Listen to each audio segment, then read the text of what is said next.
rin nilang pagkain. Kaya lamon pa more. Tapos naki-harvest na rin ako ng gulay dun sa kakilala kong Pinay. Ang dami kasi nilang ang ganda ng tubo ng mga garden niya. Tapos binigyan niya ako ng mga gulay. Binigyan niya akong kangkong, okra, talong, sitaw. So, di ba, may pang na ako.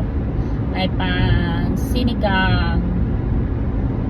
Ang dami kong dala. Tapos binigyan na lang din nila ako ng may dala din ako mga pagkain.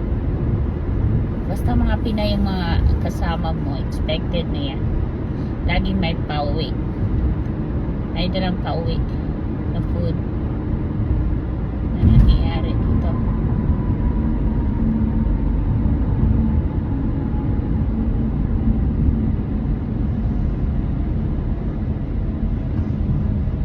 Sobrang busog ko talaga.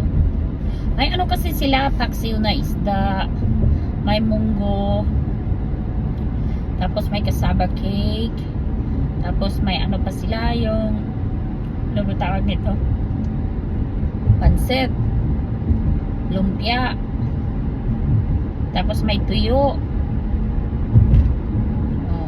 Ang dami nilang pagkain. Tapos may din,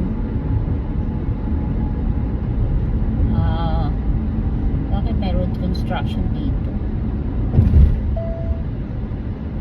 May sila, yung bagoong at inihaw na isda. Diba ang dami nilang isda. Dala ko lang lechon manok, yan lang. At saka yung mangga na hilaw. Sarap kasi kumain. Ako lang mag-isa sa bahay, kaya buti may nag-invite. Kaya yun, nakikain. Si Vanessa. Kaputulang tao pa.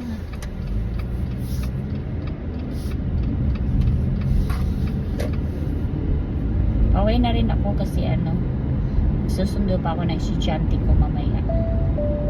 2:30.